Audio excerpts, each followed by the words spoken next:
Greetings world. We are Anonymous. Last year, on March 2019, a mysterious shipment was caught smuggling coronavirus from Canada. It was traced to Chinese agents working at a Canadian lab.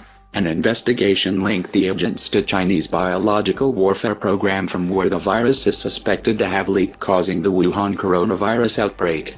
The report on coronavirus being a bioweapon has caused a major international controversy and is suppressed actively and highly by the corporate paid mainstream media.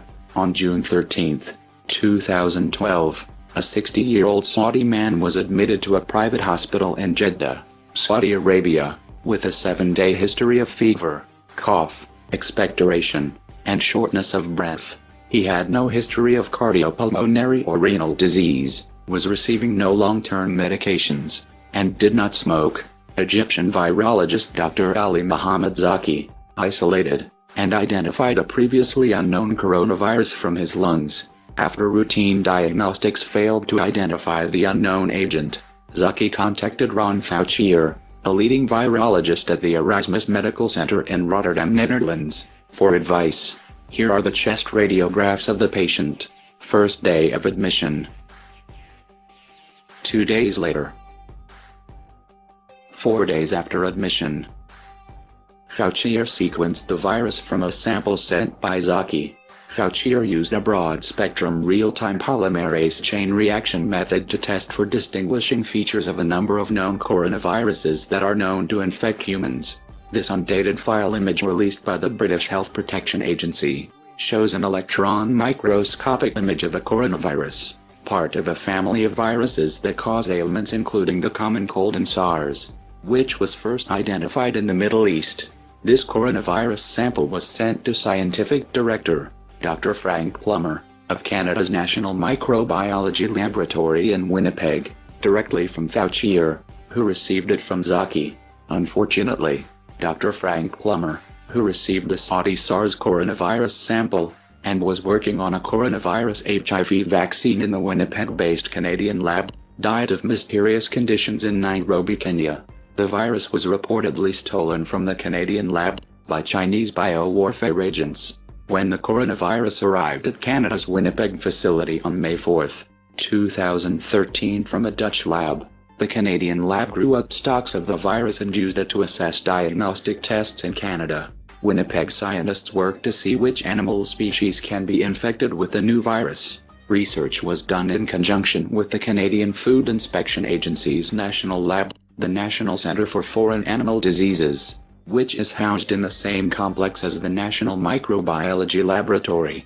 The National Microbiology Laboratory has a long history of offering comprehensive testing services for coronaviruses. It isolated and provided the first genome sequence of the SARS coronavirus, and identified another coronavirus, NL63, in 2004. This Winnipeg-based Canadian lab was targeted by the Chinese agents in what could be termed as biological espionage. In March 2019, in a mysterious event, a shipment of exceptionally virulent viruses from Canada's National Microbiology Laboratory ended up in China. The event caused a major scandal with biowarfare experts questioning, why was Canada sending lethal viruses to China? Scientists from the National Microbiology Laboratory said that the highly lethal viruses were a potential bioweapon. Following an investigation, the incident was traced to Chinese agents working at National Microbiology Laboratory. 4 months later, in July 2019, a group of Chinese virologists were forcibly dispatched from the Canadian laboratory. The laboratory is Canada's only Level 4 facility, and one of only a few in North America equipped to handle the world's deadliest diseases, including Ebola, SARS, coronavirus, and many others. The National Microbiology Laboratory scientist who was escorted out of the Canadian lab, along with her husband, another biologist, and members of her research team, is believed to be a Chinese biowarfare agent. Xiang Guoqiu. Xiang Guoqiu was the head of the Vaccine Development and Antiviral Therapies section in the Special Pathogens Program. Xiang Guoqiu is an outstanding Chinese scientist born in Tianjin. She primarily received her medical doctorate degree from Hebei Medical University in China in 1985. and came to Canada for graduate studies in 1996.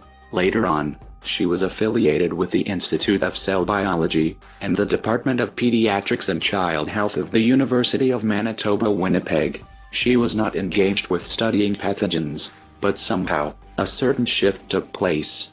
In 2006, she began studying powerful viruses in the facility. The viruses that were shipped from the Canadian lab to China were studied by her in 2014. The viruses were Macupo, Junum, Rift Valley fever, Crimean Congo hemorrhagic fever, and Hendra. Dr. Xiang Buokai is married to another Chinese scientist, Dr. Keding Cheng, also affiliated with the National Microbiology Laboratory, specifically, the Science and Technology Corps. Dr. Cheng is primarily a bacteriologist, who shifted to virology. The couple is responsible for infiltrating Canada's laboratory with many Chinese agents, as students from a range of Chinese scientific facilities directly tied to China's biological warfare program. These facilities are 1. Institute of Military Veterinary and Academy of Military Medical Sciences, in Shenzhen. 2. Center for Disease Control and Prevention, in the Chengdu Military Region. 3. Wuhan Institute of Virology, in Hubei. 4. Institute of Microbiology, in Beijing. Sources say, Xiang Buokai and her husband Keding Cheng were escorted from the Canadian lab in Winnipeg on July 5, 2019. Since then, the University of Manitoba has ended their appointments, reassigned her graduate students, and cautioned all staff, students, and faculty members about traveling to China. All of the 4 facilities collaborated with Dr. Xiang Buokai within the context of the Ebola virus. The Institute of Military Veterinary joined a study on the Rift Valley fever virus too, while the Institute of Microbiology joined a study on Marburg virus. Noticeably, the drug used in the latter study, favipiravir, has been tested successfully by the Chinese Academy of Military Medical Sciences, with the designation JK05, originally a Japanese patent registered in China in 2006, against Ebola and other viruses. However, the studies by Dr. Kaiu are considerably more advanced and apparently vital for the Chinese biological weapons development in the case of coronavirus, Ebola, Nipah, Marburg, or Rift Valley fever viruses.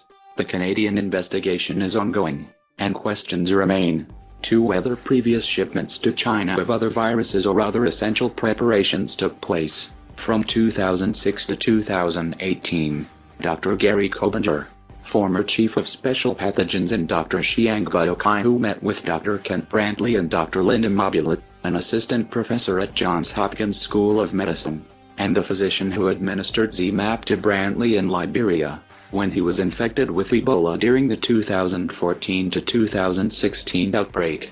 Dr. Xiang Buokai also collaborated in 2018 with 3 scientists from the United States Army Medical Research Institute of Infectious Diseases in Maryland, studying post-exposure immunotherapy for 2 Ebola viruses and Marburg virus in monkeys, a study supported by the U.S. Defense Threat Reduction Agency.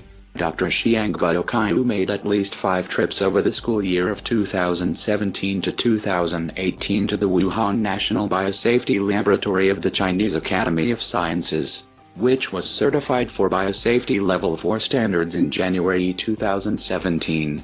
In August 2017, the National Health Commission of China approved research activities involving Ebola, Nipah, and Crimean Congo hemorrhagic fever viruses at the Wuhan facility. Coincidentally, the Wuhan National Biosafety Laboratory is located only 20 miles away from the Huanan Seafood Market, which is the epicenter of the coronavirus outbreak, now dubbed the Wuhan coronavirus.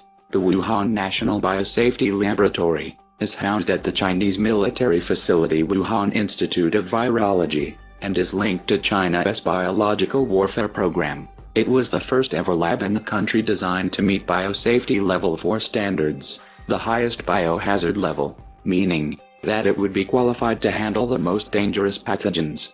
In January 2018, the laboratory was operational for global experiments on Biosafety Level 4 pathogens. The Wuhan Institute has studied coronaviruses in the past, including the strain that causes severe acute respiratory syndrome, or SARS, H5N1 influenza virus, Japanese encephalitis, and dengue. But after a laboratory leak incident of SARS in 2004, the former Ministry of Health of China initiated the construction of preservation laboratories for high-level pathogens such as SARS, coronavirus, and pandemic influenza virus. In a 2015 academic paper, it states that more than 40 Chinese facilities are involved in bioweapon production.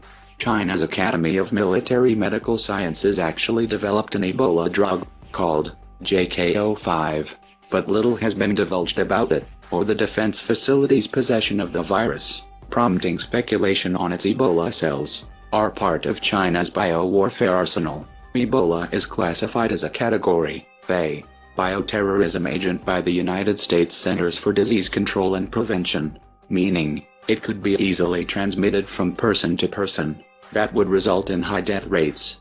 The CDC lists Nipah as a Category C substance, a deadly emerging pathogen that could be engineered for mass dissemination.